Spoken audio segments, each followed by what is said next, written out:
Hello, how are you? It is Butterfly, and I am so glad that you came back to visit. Today we're talking about the Six of Swords. The Six of Swords. So, kind of like the format that I've been following is I'm giving you some of the traditional Rider-Waite-Smith meanings for the card. And then we'll talk about some of the depictions that are shown in other decks. So that you can see some of the similarities and the differences in the themes of the cards and the use of symbolism in the original Rider-Waite-Smith type of decks. So here we have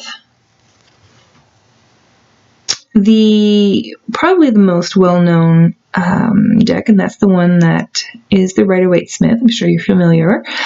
And it's fraught with symbolism.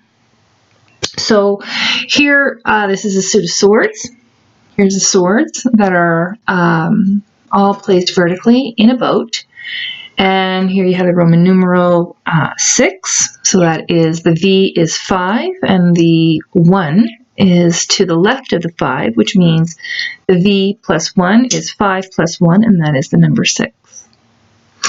So, of course, just as an aside, if you had, as in this number here, the V with the 1 before the 5, the 1 before the V, which is 5 minus 1, the number that comes 1 before 5, and that is the number 4. That's what you would see for the number 4. That's how you read those. And of course, there's number 5 right there. That's number 5. There you go. Little lesson in Roman numerals. So here you have the swords that are all vertically placed, all nice, like little soldiers all in a row in a boat. I remember when I first saw this card once upon a time, I thought, oh my goodness, they're gonna, those swords are gonna pierce through the bottom of that boat and they're gonna sink. But never, ever have I seen that meaning in the meaning of the cards. So, they're just stuck there vertically on their tips, just being perfectly balanced and happy. So, swords meaning intellect and knowledge and words, and that's, all those good things having to do with mental clarity. Here we see people who are, in this little story, this little vignette, we see people who are crossing the waters in a boat. And you have the boatman, or the ferryman, who is there pulling the boat forward, presumably forward. So here we see the water is tumultuous, water meaning emotion.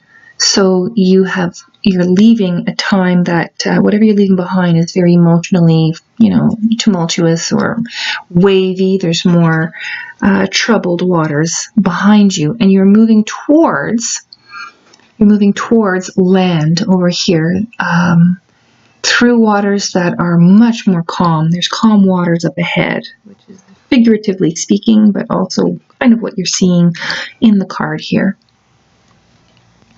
The ferryman can be a guide. He's seen as a guide. So as you're reading your card, you might want to put that into your, you're having a guide. You're somebody who is coming to you with information about the direction in which you need to take.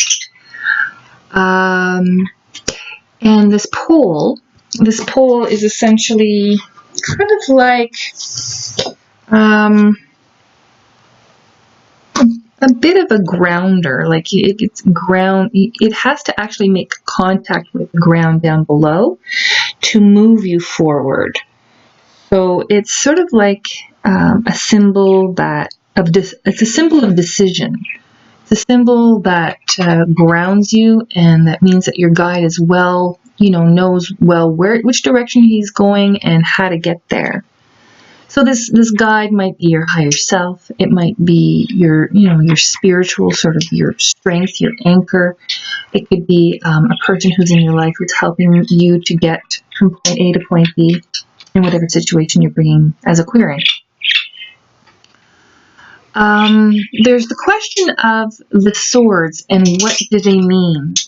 And in fact, you could ask that in any sword card. Who do the swords belong to?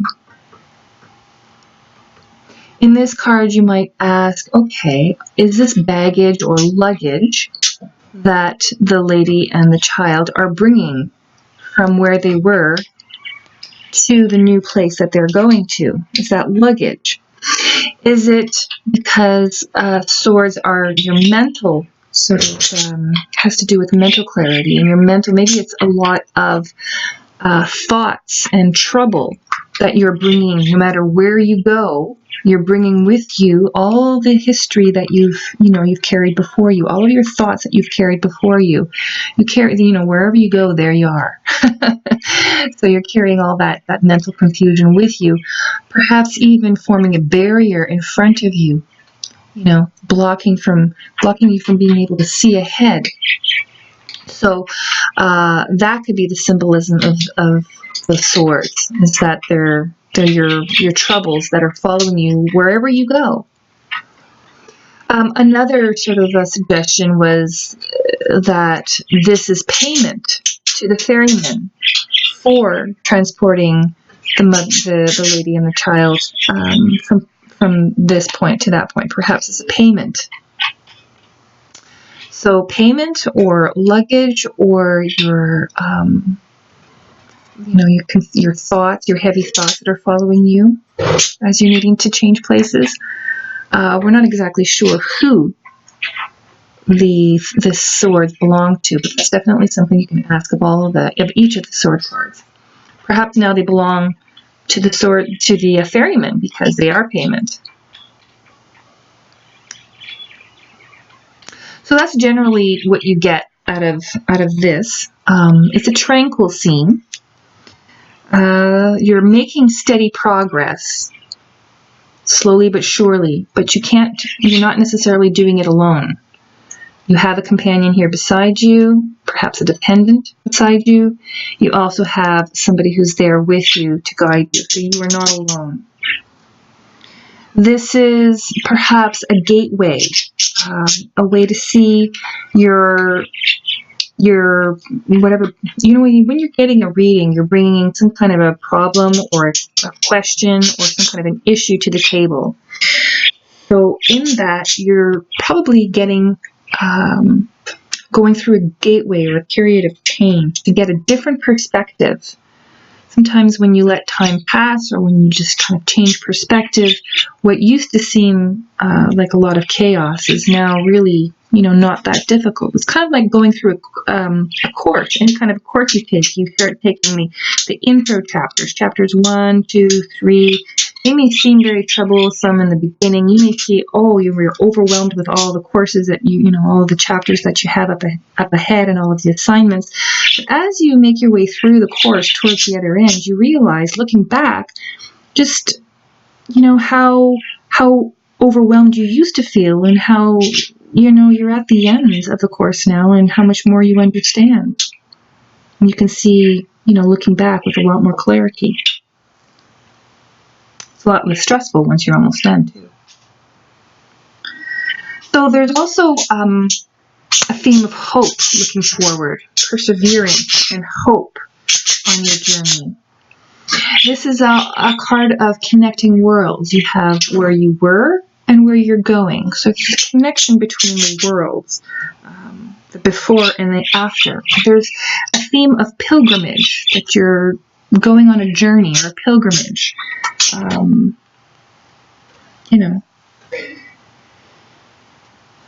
Let's see. Oh, the shadow aspect. The shadow aspect as well. Because this is a card of forward movement, the shadow aspect can be questions around stagnation and why you might be stagnating, what's keeping you from fulfilling what it is that you need or want to do to move forward. Why are you postponing the action why are you postponing whatever it is that you want to do? Are you carrying things with you? And can you perhaps learn better how to let go of things so that you can better move forward? Perhaps what these people need to do are take the swords and leave them behind before they cross over to the other side and learn to let go of the thoughts and the issues that have been plaguing them for so long. So those are some of the ideas that come along with reading that card. There could also be an issue of feeling uprooted, like perhaps they had a home where they were, and they're being uprooted, and there's a loss. There's kind of like a nomadic lifestyle here. Maybe it's a transit just for a day, but maybe it's a permanent change. So these are ideas that come on through here. Now, if we look at the different decks here, this is this one, the Green Witch's Companion, I believe. I still have. Oh yes, this is the Green Witch's Companion. This is the Witch's Tarot, and this is the Everyday Witch. So that's how that goes. The Green Witch Tarot is like this. So here we have the boat, same image of the boat, but here in the boat, it's a rather large boat that can carry a horse and one man. There is no guide per se, but it looks like there are pulleys. So that would then be the guide. You see how it's all rolled up here? The rope is all kind of rolled up here. So it looks like you can go from here to there. Again, that transition from one place to the other.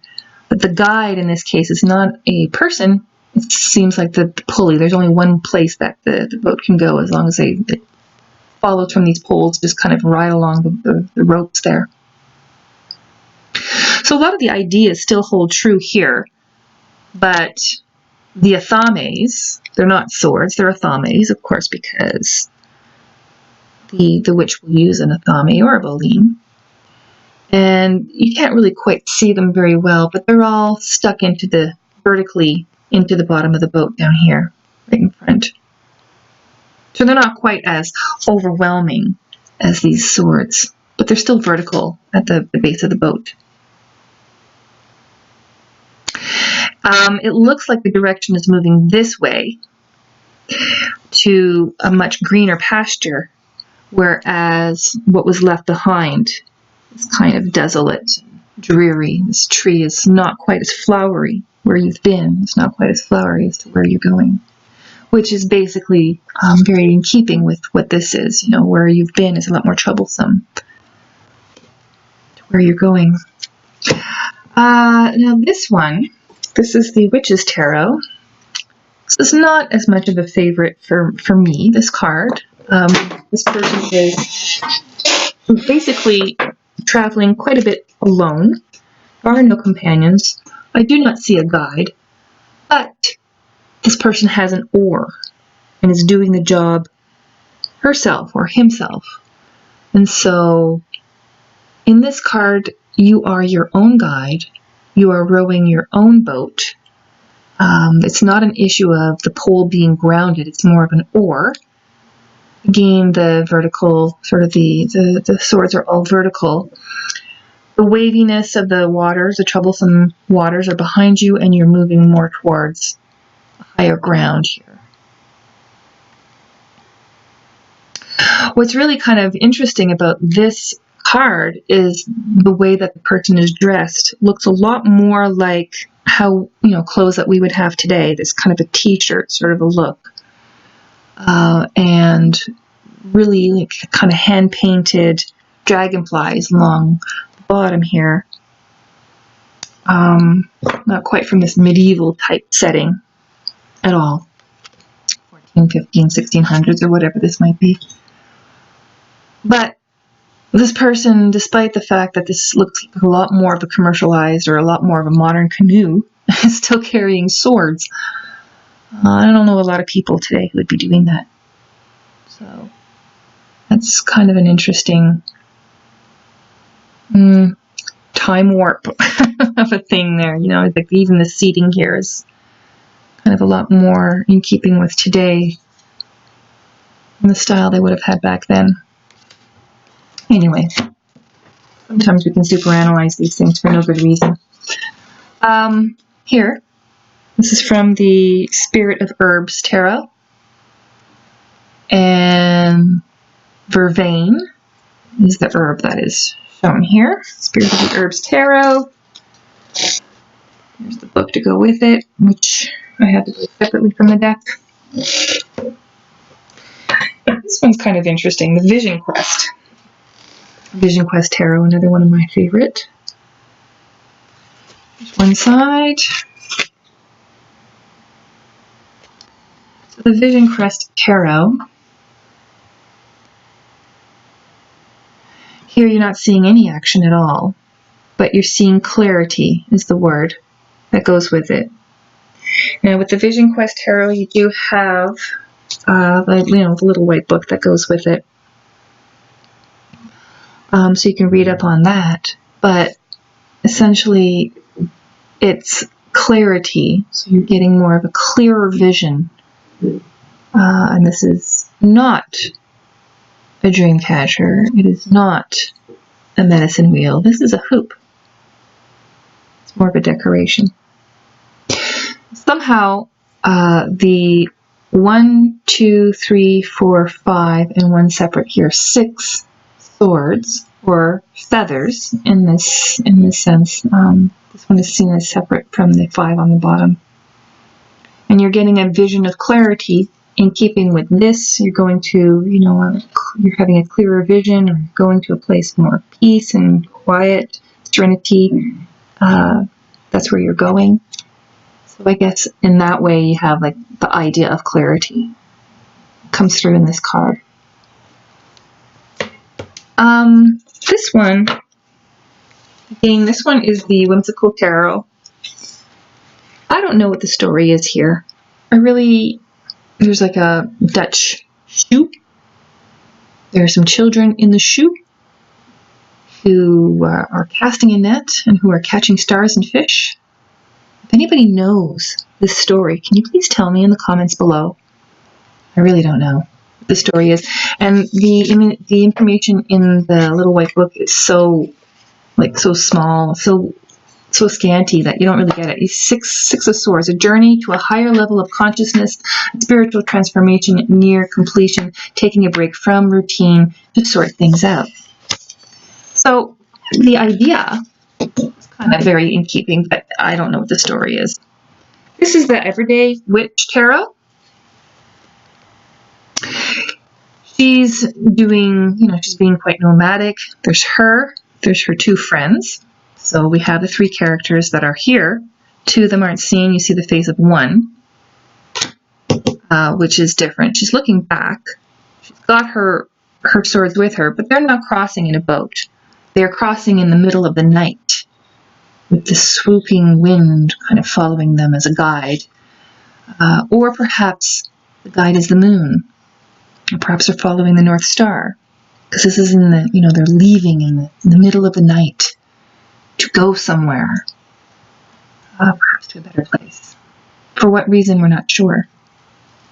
So there's a lot of room for interpretation there. This one is the Inner Child Fairy Tale Tarot. This one here. I like this one. I don't use this to read for people. There's just so many different fairy tales in this deck of 78 cards. And I can't even purport to know each one, but I'm showing you this one because the 6 swords are pointing upwards. There are children who are pointing them all upwards to some apex, to some, I don't know. They're doing a joining of the swords for some reason. It's like an agreement they all have. They're also holding the cups down below. And in reading that, what it means in the book, this is more of an emotional part. And this is the mental. So they actually have the meaning of 2 different suits in the meaning of the card, even though this is the card that has a suit of swords. So there's a lot of amalgamation in with the interpretation for the cards in this deck. What's nice is that it's a nice way to work through your own sort of personal development. It comes with, unlike the Whimsical Tarot, this deck comes with a really great book that explains all it tells you all of the stories. So the Two of Swords, for instance, it'll tell you, gives you a nice black and white picture, and it tells you the story as it's shown in the card. So you can kind of say, oh, okay, like I know that story. Then it also has this other book.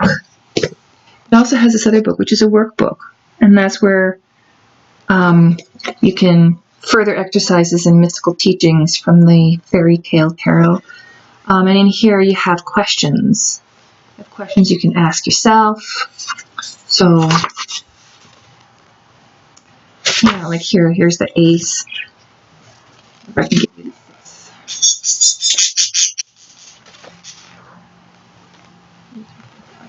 So yeah, so like here, you have the Six of Swords, a black and white picture, and then you have the traditional meaning, but it's not traditional meaning. The meaning that's in this card is not the traditional meaning of Rider-Waite-Smith. I don't know what kind of tradition it's coming from to say that it's a traditional meaning, because it says here, this card is a mental clarity, success, and glory. I don't see the traditional Rider-Waite kind of meaning having any glory in it.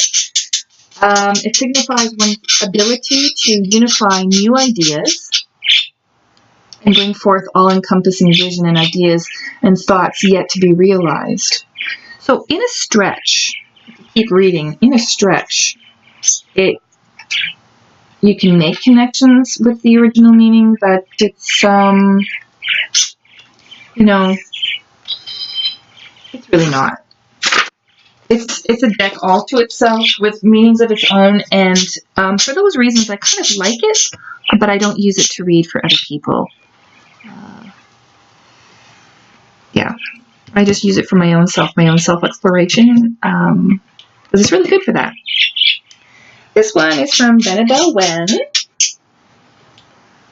Of the 1,000 cards, I have number 10, and this is the Champion.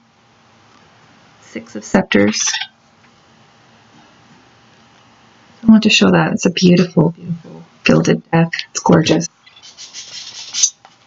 And just to show you, here we go. It's number 10 with her signature and all the other little goodies that come with it.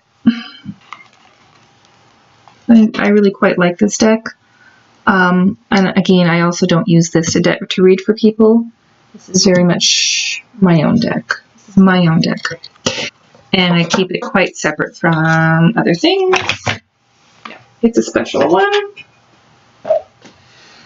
There we go. So that is, some images for the Six of Swords. I hope this was helpful. This kind of gave you a little bit of an idea of, the variety of meanings that some cards have. And how you can kind of, just sort of deter from the original meaning. This by far, the Rider-Waite-Smith is still by far the deck that I use the most when I'm reading for people. Mainly because I've just studied it so much that other decks just, I don't have as much to pull from with other decks.